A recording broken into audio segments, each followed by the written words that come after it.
Hi, I'm Mark from the Gently Grown Homestead, and today we're going to talk about how you can cut or chit your potatoes before you plant them like this. That is coming right up.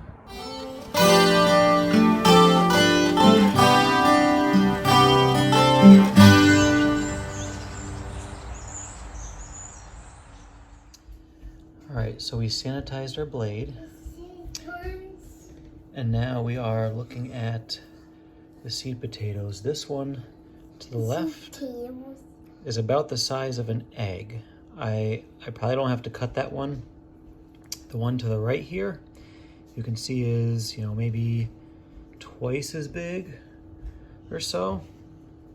So I'm gonna find a spot to cut this so I can get two different seed potatoes out of it. And if you can see here, these are called the eyes of the potato. I made sure there were at least two eyes on the potato on the side that I cut on both sides. The other side, these are not fully sprouted yet, but you can see again two eyes right there. That was a careful cut to make sure to split those up because the other side didn't really have any. But now I have two different seed potatoes from this one. I'm gonna do the same with the others here. The only one I'm not gonna cut is this because it's about the size of an egg, a larger egg, I guess, but I really don't think I have to cut this. You don't have to cut potatoes at all, just it's really worth it when you have seed potatoes you get, and like this really large one that was the size of my fist or bigger. So I just cut up my Adirondack Blues, and I wanted to show you, this is probably, this one, like the smallest piece I would do. They can't be too small because the potato, the seed potato, just like a vegetable seed, has energy in it. And in order for it to sprout and be able to start growing in the ground, it needs to have enough of the potato to do that. So this is, I do have two eyes here. This is a little smaller than the size of an egg, but it should do just fine as long as I cure this side here. And then this over here is probably the biggest I would go for.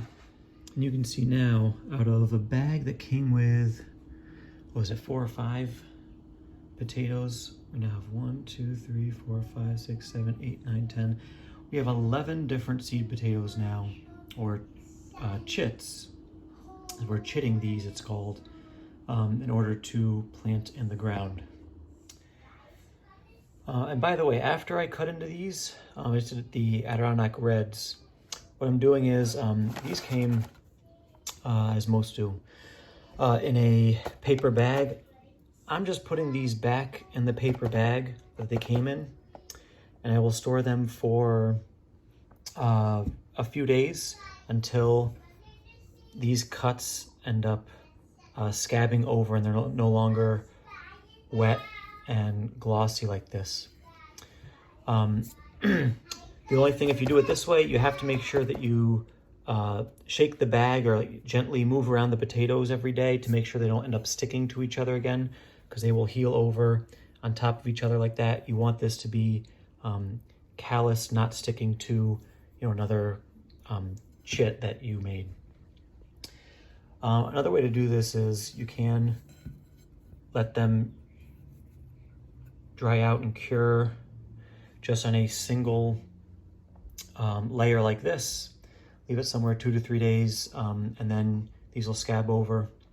I'm just putting them back in the bag because I have like, how many bags did I get? About 10 bags of these this year to plant. So it's easier for me to move around the potatoes gently once a day for a few days than to find enough area to leave these out without animals or bugs or anything getting to them, and a flat surface for a few days.